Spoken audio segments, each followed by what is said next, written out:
Hi friends, ಎಲ್ರಿಗೂ ನಮಸ್ಕಾರ. Welcome to V studio. Bigg Boss ಮನೆಯಲ್ಲಿ ಇರುವಂತಹ ಮೋಕ್ಷಿತಾ ಅವರು ಒಂದು ಸೀರಿಯಲ್ ಮೂಲಕ ಟೆಲಿವಿಷನ್ಗೆ ಎಂಟ್ರಿಯನ್ನು ಕೊಟ್ಟಿದ್ರು.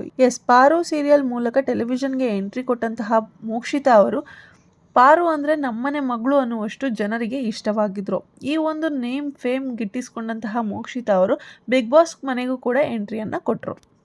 ಆದರೆ ಮೋಕ್ಷಿತಾ ಯಾರು, ಅವರ ವೈಯಕ್ತಿಕ ಜೀವನ ಹೇಗೆ ಸಾಗ್ತಿದೆ, ಅವರ ಹಿನ್ನೆಲೆ ಏನು, ಇದು ಯಾವುದ್ರ ಬಗ್ಗೆನೂ ಜನಗಳಿಗೆ ಗೊತ್ತಿರಲಿಲ್ಲ. ಜಸ್ಟ್ ಸೀರಿಯಲಲ್ಲಿ ನೋಡ್ತಿದ್ರು, ಹುಡುಗಿ ನೋಡೋಕ್ಕೆ ಚೆನ್ನಾಗಿದ್ದಾಳೆ, ಹಾಗೆ ಚೆನ್ನಾಗಿ ಆ್ಯಕ್ಟಿಂಗನ್ನು ಮಾಡ್ತಾಳೆ ಅನ್ನುವ ಅಭಿಪ್ರಾಯ ಇತ್ತು ಅಷ್ಟೇ. ಆದರೆ ಬಿಗ್ ಬಾಸ್ಗೆ ಬಂದ ನಂತರ ಮೋಕ್ಷಿತಾ ಅವರ ವ್ಯಕ್ತಿತ್ವ ಏನು ಅನ್ನೋದು ಎಲ್ರಿಗೂ ಗೊತ್ತಾಗಿದೆ. ಸೆಲ್ಫ್ ರೆಸ್ಪೆಕ್ಟ್ನ ರಾಣಿ ಅಂತಲೇ ಹೇಳ್ಬೋದು ಮೋಕ್ಷಿತಾ ಅವರನ್ನು. ಯಾರೇ ಏನೇ ಹೇಳಿದ್ರು ತನ್ನ ಸೆಲ್ಫ್ ರೆಸ್ಪೆಕ್ಟನ್ನು ಬಿಟ್ಕೊಡೋದೆ, ನಾನು ಆಟನ ನನ್ನ ರೀತಿಯಲ್ಲೇ ಆಡಿ ತೋರಿಸ್ತೀನಿ ಅನ್ನುವಂಥ ಛಲ ಇರುವಂತಹ ಹುಡುಗಿ ಮೋಕ್ಷಿತಾ. ಮೋಕ್ಷಿತಾ ಅಂದರೆ ಇದ್ದದ್ದನ್ನು ಇದ್ದಾಗೆ ಹೇಳುವಂತಹ ಹುಡುಗಿ, ಸ್ವಲ್ಪ ಶಾರ್ಟ್ ಟೆಂಪರ್ ಇರುವಂತಹ ಹುಡುಗಿ, ಹಾಗೆ ಯಾರಿಗಾದ್ರೂ ಹರ್ಟ್ ಆಗಿದೆ ಅಂತಂದರೆ ಅಲ್ಲಿ ಫಸ್ಟ್ ನಿಲ್ಲುವಂತಹ ಹುಡುಗಿ ಮೋಕ್ಷಿತಾ. ಸೊ ಅವರಲ್ಲಿ ಒಂದು ತಾಯಿ ಗುಣ ಇದೆ ಅಂತ ತಾಯಿಗೆ ಕಂಪೇರ್ ಮಾಡಿ ಸಹ ಜನ ಅವರನ್ನು ನೋಡಿದ್ದಾರೆ. ಮೋಕ್ಷಿತಾ ಅಂದರೆ ತುಂಬ ಸ್ಟ್ರಾಂಗ್ ಆದಂಥ ಹುಡುಗಿ. ತನ್ನ ಸೆಲ್ಫ್ ರೆಸ್ಪೆಕ್ಟ್ ಅಂತ ಬಂದರೆ ಯಾರನ್ನೂ ಸಹ ಬಿಡಲ್ಲ ಅಂತ ಗಟ್ಟಿಯಾಗಿ ನಿಂತ್ಕೊಂಡು ಬಿಗ್ ಬಾಸ್ ಮನೆಯಲ್ಲಿ ಆಡ್ತಿರುವಂತಹ ಹುಡುಗಿ. ಬಟ್ ಪಾರು ಸೀರಿಯಲಲ್ಲಿ ಇವ್ರದ್ದು ಡೆಡ್ ಆಪೋಸಿಟ್ ಕ್ಯಾರೆಕ್ಟರ್ ಇತ್ತು. ಯಾರು ಏನಂದರೂ ಅನ್ಸ್ಕೊಳ್ಳೋದು, ತುಂಬ ಸಾಫ್ಟ್ ಆದಂಥ ಕ್ಯಾರೆಕ್ಟರ್ ಮಾಡಿದರು. ಹಾಗೆ ತುಂಬ ಮೃದುವಾದಂತಹ ಹುಡುಗಿ ಅನ್ನುವಂತಹ ಕ್ಯಾರೆಕ್ಟರನ್ನು ಇವರು ಮಾಡಿದರು. ಬಟ್ ಬಿಗ್ ಬಾಸ್ಗೆ ಬಂದ ನಂತರ ಇವರ ನಿಜವಾದ ವ್ಯಕ್ತಿತ್ವ ಏನು ಅನ್ನೋದು ಗೊತ್ತಾಗ್ತದೆ. ಯಾಕಂದರೆ ಸೀರಿಯಲ್ಗಳಲ್ಲಿ ಅವರು ಕೊಟ್ಟಿರುವಂತಹ ಸ್ಕ್ರಿಪ್ಟ್ಗೆ ತಕ್ಕಂತೆ ಅವರು ಆ್ಯಕ್ಟಿಂಗನ್ನು ಮಾಡಿರ್ತಾರೆ. ಬಟ್ ಇಲ್ಲಿ ಮೋಕ್ಷಿತಾ ಪೈ ಅವರು ಹೇಗೆ ಹೊರಗಡೆ ಇರ್ತಾರೋ, ಅವರ ನಿಜ ಜೀವನದಲ್ಲಿ ಅವರು ಹೇಗೆ ಇರ್ತಾರೋ ಅದೇ ರೀತಿ ಬಿಗ್ ಬಾಸ್ ಮನೆಯಲ್ಲಿ ಅವರು ಕಾಣಿಸ್ಕೊಳ್ಬೇಕಾಗುತ್ತೆ. ಇದೆಲ್ಲದರ ನಡುವೆ ಮೋಕ್ಷಿತಾ ಪೈ ಅವರ ಮೇಲೆ ಒಂದಿಷ್ಟು ಆರೋಪಗಳು ಸಹ ಬಂತು.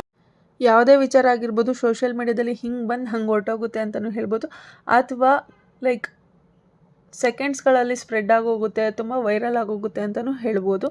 ಸೊ ಅದೇ ರೀತಿ ಮೋಕ್ಷಿತಾ ಅವರ ವಿಚಾರದಲ್ಲೂ ಸಹ ಆಯಿತು.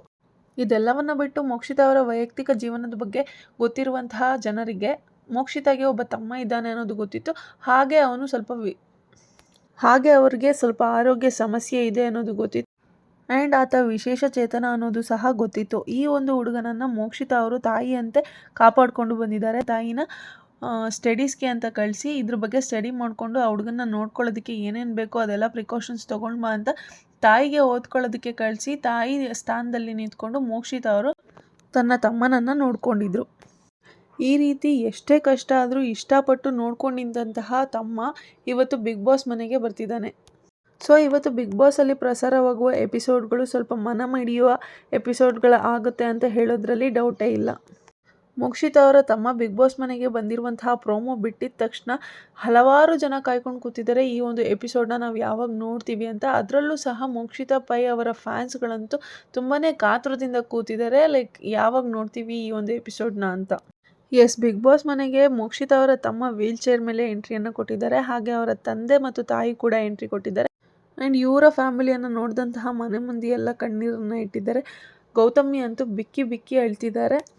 ತುಂಬ ಸ್ಟ್ರಾಂಗ್ ಆಗಿ ಯಾವುದೇ ಫ್ಯಾಮಿಲಿ ಸೆಂಟಿಮೆಂಟ್ ಇಲ್ಲ, ನಾನು ಇರೋದೇ ಹೀಗೆ ಅಂತ ಇದ್ಕೊಂಡಿದ್ದಂತಹ ರಜತ್ ಅವರು ಕೂಡ ತುಂಬ ಭಾವುಕರಾಗಿದ್ದಾರೆ. ಮೋಕ್ಷಿತಾ ಅವರಂತೂ ತನ್ನ ತಮ್ಮನನ್ನು ತುಂಬ ಚೆನ್ನಾಗಿ ತುಂಬ ಸೂಕ್ಷ್ಮವಾಗಿ ನೋಡ್ಕೊಳ್ತಿದ್ರು. ಸ್ನಾನ ಮಾಡಿಸೋದಾಗಿರ್ಬೋದಾಗಿತ್ತು, ತಿಂಡಿ ತಿನ್ನಿಸೋದಾಗಿರ್ಬೋದಾಗಿತ್ತು, ಅಥವಾ ನೇಲ್ಸ್ ಕಟಿಂಗ್ ಆಗಿರ್ಬೋದಾಗಿತ್ತು. ಅವರ ಸಂಪೂರ್ಣ ಜವಾಬ್ದಾರಿಯನ್ನು ಮೋಕ್ಷಿತಾ ಅವರು ತಗೊಂಡು ತಾಯಿಯಂತೆ ಅವ್ರನ್ನ ಪೋಷಣೆ ಮಾಡ್ತಿದ್ರು. ಅವ್ರಿಗೆ ಎಷ್ಟೇ ಹೆಕ್ಟಿಕ್ ಶೆಡ್ಯೂಲ್ಸ್ ಇದ್ದರೂ, ಅವ್ರಿಗೆ ಎಷ್ಟೇ ಶೂಟಿಂಗಲ್ಲಿ ಬ್ಯುಸಿ ಇದ್ರೂ ಅವರು ಅವರ ತಮ್ಮನ ಆರೈಕೆ ಮಾಡೋದಂತೂ ಬಿಡ್ತಿರ್ಲಿಲ್ಲ. ಆ್ಯಂಡ್ ಅದನ್ನು ಯಾವತ್ತಿಗೂ ಸಹ ಮರಿತಾನೂ ಇರಲಿಲ್ಲ.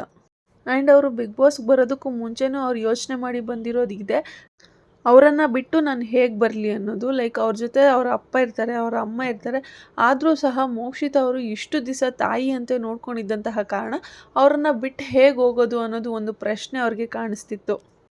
ಇದ್ರ ಬಗ್ಗೆ ಎಲ್ಲ ಯೋಚನೆ ಮಾಡಿ ಅವ್ರಿಗೆ ಇಷ್ಟ ಇಲ್ಲ ಅಂದ್ರೂ ಅವರು ಬಿಗ್ ಬಾಸ್ ಮನೆಯೊಳಗಡೆ ಬಂದಿದ್ದರು. ಬಟ್ ಇವತ್ತಿನ ಎಪಿಸೋಡಲ್ಲಿ ಮೋಕ್ಷಿತಾ ಅವರ ತಂದೆ, ತಾಯಿ ಹಾಗೂ ಅವರ ತಮ್ಮ 3 ಜನ ಕೂಡ ಬಿಗ್ ಬಾಸ್ ಮನೆಗೆ ಎಂಟ್ರಿಯನ್ನು ಕೊಟ್ಟಿದ್ದಾರೆ. ಇವರು ಎಂಟ್ರಿ ಕೊಟ್ಟ ತಕ್ಷಣ ಮನೆ ಮಂದಿ ಎಲ್ಲ ಫುಲ್ ಸೈಲೆಂಟ್ ಆಗಿ ಹೋಗಿರ್ತಾರೆ. ಮೋಕ್ಷಿತಾ ಅವರು ಬಿಕ್ಕಿ ಬಿಕ್ಕಿ ಹೇಳ್ತಿರ್ತಾರೆ, ಮನೆ ಮಂದಿಯ ಕಣ್ಣಲ್ಲೆಲ್ಲ ನೀರಿರುತ್ತೆ. ಹಾಗೆ ಗೌತಮಿ ಅವರು ಕೂಡ ಬಿಕ್ಕಿ ಬಿಕ್ಕಿ ಹೇಳ್ತಿರ್ತಾರೆ. ಬಿಗ್ ಬಾಸ್ ಮನೆಯಲ್ಲಿ ಇವತ್ತಿನ ಎಪಿಸೋಡಲ್ಲಿ ಮೋಕ್ಷಿತಾ ಅವರು ಡ್ಯಾನ್ಸ್ ಮಾಡ್ಕೊಂಡಿರ್ತಾರೆ. ಅವರು ಡ್ಯಾನ್ಸ್ ಮಾಡಬೇಕಾದ್ರೇ ಅವರ ತಂದೆ, ತಾಯಿ ಹಾಗೂ ಅವರ ತಮ್ಮನ ಎಂಟ್ರಿ ಆಗುತ್ತೆ. ಆ ಡ್ಯಾನ್ಸ್ ಮಾಡೋದನ್ನು ಬಿಟ್ಟು ಅವರು ಅವರ ಫ್ಯಾಮಿಲಿ ಹತ್ರ ಓಡೋಡಿ ಹೋಗ್ತಾರೆ. ಅವರ ತಂದೆ ತಾಯಿ ಹಾಗೂ ತಮ್ಮನನ್ನು ನೋಡಿ ಬಿಕ್ಕಿ ಬಿಕ್ಕಿ ಅಳ್ತಾರೆ, ಅವ್ರನ್ನ ತಬ್ಕೊಳ್ತಾರೆ, ಎಲ್ಲರನ್ನು ತಬ್ಕೊಂಡು ಹಾಗೆ ಅವರ ತಮ್ಮನನ್ನು ಸಹ ಅವರು ತಬ್ಕೊತಾರೆ. ಬಟ್ ಅದು ಯಾಕೋ ಗೊತ್ತಿಲ್ಲ, ಮೋಕ್ಷಿತಾ ಅವರ ತಮ್ಮ ಮೋಕ್ಷಿತಾ ಅವರನ್ನು ಗುರ್ತೇ ಹಿಡಿಯೋದಿಲ್ಲ. ಹತ್ತತ್ರ 3 ತಿಂಗಳಾದ ಕಾರಣ ಏನು, ಮೋಕ್ಷಿತಾ ಅವರ ತಮ್ಮ ಮೋಕ್ಷಿತಾ ಅವರನ್ನು ಮರ್ತೇ ಬಿಟ್ಟಿದ್ದಾರೆ. ಈ ಒಂದು ವಿಚಾರ ಮೋಕ್ಷಿತಾ ಅವ್ರಿಗೆ ಗೊತ್ತಾದ ತಕ್ಷಣ ಅವರ ಜೀವವೇ ಹೋದಂತಾಗುತ್ತೆ. ನಾನು ಪ್ರಾಣಕ್ಕಿಂತ ಜೀವಕ್ಕಿಂತ ಹೆಚ್ಚಾಗಿ ಇಷ್ಟಪಟ್ಟಿದ್ದಂತಹ ನನ್ನ ತಮ್ಮ ನನ್ನನ್ನು ಮರ್ತುಬಿಟ್ಟ ಅನ್ನೋ ಒಂದು ವಿಚಾರನ ಅವರು ಕೇಳಿಸ್ಕೊಳ್ಳೋದಕ್ಕೆ ರೆಡಿ ಇರೋದಿಲ್ಲ. ಆಗ ಅವರ ಅಪ್ಪ ಅಮ್ಮ ಕೂಡ ಮೋಕ್ಷಿತಾ ಅವರನ್ನು ಸಮಾಧಾನ ಮಾಡ್ತಾರೆ. ಅವರ ಅಪ್ಪ ಅಮ್ಮ ಕೂಡ ಮೋಕ್ಷಿತಾ ಅವರ ತಮ್ಮ ಹತ್ರ ಹೇಳ್ತಾರೆ, ನೋಡು ಅಕ್ಕ ಬಂದಿದ್ದಾಳೆ ಅಂತ. ಬಟ್ ಅವರು ನನಗೆ ಯಾರೋ ಗೊತ್ತಿಲ್ಲ ಅಂತಲೇ ಹೇಳ್ತಾರೆ. ಮೋಕ್ಷಿತಾ ಅವರನ್ನು ಕಂಪ್ಲೀಟಾಗಿ ಮರ್ತೇ ಹೋಗಿದ್ದಾರೆ ಅಂತ ಹೇಳ್ಬೋದು.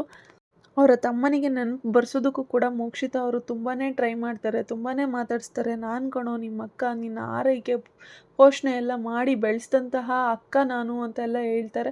ಬಟ್ ಅವನಿಗೆ ಅದು ಗೊತ್ತೇ ಆಗಲ್ಲ, ಯಾಕಂದರೆ ಅವನ ಆರೋಗ್ಯನೇ ಆ ಥರ ಇದೆ. ಅವರು ಗೊತ್ತಿಲ್ಲ ಅಂತ ಹೇಳಿದ ತಕ್ಷಣ ಮೋಕ್ಷಿತಾ ಅವ್ರಿಗೆ ಅಲ್ಲೇ ಕುಸಿದು ಬಿದ್ದ ಹಾಗೆ ಆಗಿಬಿಡುತ್ತೆ. ಆ್ಯಂಡ್ ಈ ಒಂದು ಸನ್ನಿವೇಶನ ನೋಡಿದಾಗ ವೀಕ್ಷಕರ ಕಣ್ಣಲ್ಲಿ ನೀರು ಬರೋದಂತೂ ಗ್ಯಾರಂಟಿ. ಆ್ಯಂಡ್ ಇಂಥ ಒಂದು ಭಾವನಾತ್ಮಕ ಸೀನನ್ನು ಕ್ರಿಯೇಟ್ ಮಾಡಿ ಬಿಗ್ ಬಾಸ್ ಅವರು TRPಯಲ್ಲಿ ಗೆದ್ದುಬಿಟ್ರು ಅಂತ ಒಂದಷ್ಟು ಜನ ಹೇಳ್ತಿದ್ದಾರೆ. ಬಟ್ ಹಲವು ಜನ ಹೇಳ್ತಿದ್ದಾರೆ, ಈ ಒಂದು ತಪ್ಪನ್ನು ನೀವು ಮಾಡಬಾರ್ದಾಗಿತ್ತು. ಇಂಥ ಒಂದು ವಿಶೇಷ ಚೇತನ ಮಕ್ಕಳನ್ನು ನೀವು ಇಂಥ ಒಂದು ದೊಡ್ಡ ಶೋಗೆ ಕರೆಸುವ ಅವಶ್ಯಕತೆ ಇರಲಿಲ್ಲ. ಆ್ಯಂಡ್ ನೀವು TRPಗೋಸ್ಕರ ಇಂಥವ್ರನ್ನ ಬಳಸ್ಕೊಂಡಿದ್ದು ತುಂಬಾ ತಪ್ಪು ಅನ್ನೋ ರೀತಿ ಜನ ಮಾತಾಡ್ತಿದ್ದಾರೆ. ಹಾಗೆ ಮೋಕ್ಷಿತಾ ಅವರ ಆಟಕ್ಕೂ ಇದು ತುಂಬಾ ಎಫೆಕ್ಟ್ ಆಗುತ್ತೆ. ಯಾಕೆ ಅಂದರೆ ಅವರ ತಮ್ಮ ಅವರನ್ನು ಗುರ್ತೇ ಹಿಡಿಯಲಿಲ್ಲ. ಈ ಒಂದು ಕಾರಣಕ್ಕೆ ಅವರು ಬಿಗ್ ಬಾಸ್ ಮನೆಯಿಂದ ನಾನು ಮತ್ತೆ ಆಚೆ ಹೋಗ್ತೀನಿ, ನನಗೆ ನನ್ನ ತಮ್ಮ ಬೇಕು ಅಂತ ಹೇಳ್ಕೊಂಡು ಕೂತ್ಕೊಂಡು ಸೊ ಅವ್ರು ಆಚೆ ಹೋಗುವ ಎಲ್ಲ ಚಾನ್ಸಸ್ ಸಹ ಇದೆ. ಆ್ಯಂಡ್ ಅವರು ಅವರ ತಮ್ಮನನ್ನು ನೆನೆಸ್ಕೊಂಡು ಮೆಂಟಲಿ ವೀಕ್ ಆಗುವಂತಹ ಚಾನ್ಸಸ್ ಕೂಡ ತುಂಬಾ ಇದೆ. ಸೊ ಈ ಒಂದು ಕೆಲಸನ ಬಿಗ್ ಬಾಸ್ ಅವರು ಮಾಡಬಾರ್ದಾಗಿತ್ತು. ಮೋಕ್ಷಿತಾ ಅವರ ತಂದೆ ಹಾಗೂ ತಾಯಿನ ಕರೆಸಿ ಅವರ ತಮ್ಮನ ಬಗ್ಗೆ ವಿಚಾರಿಸಿದ್ದಿದ್ರೆ ಸಾಕಾಗ್ತಿತ್ತು. ಬಟ್ TRPಗೋಸ್ಕರ ಅವ್ರನ್ನೆಲ್ಲರನ್ನೂ ಕರೆಸಿ ಇವರ ವೈಯಕ್ತಿಕ ಜೀವನಗಳನ್ನೆಲ್ಲ ನಮಗೆ TVನಲ್ಲಿ ತೋರಿಸೋದು ಎಷ್ಟರ ಮಟ್ಟಕ್ಕೆ ಸರಿ ಅಂತ ಬಿಗ್ ಬಾಸ್ ಅವ್ರಿಗೆ ಹಲವು ಜನ ಪ್ರಶ್ನೆಯನ್ನು ಕೇಳ್ತಿದ್ದಾರೆ. ಸೊ ಈ ಒಂದು ವಿಚಾರ ನಿಮ್ಗೆ ಏನು ಅನಿಸುತ್ತೆ ಕಮೆಂಟ್ ಸೆಕ್ಷನಲ್ಲಿ ತಿಳಿಸಿ. ವಿಡಿಯೋ ಇಷ್ಟ ಆಗಿದ್ರೆ ಲೈಕ್ ಮಾಡಿ, ಶೇರ್ ಮಾಡಿ, ಕಮೆಂಟ್ ಮಾಡಿ, ಹಾಗೆ ನನ್ನ ಚಾನಲ್ಗೆ ಸಬ್ಸ್ಕ್ರೈಬ್ ಮಾಡ್ಕೊಳ್ಳಿ. Thank you so much. Love you all. Take care. Bye by.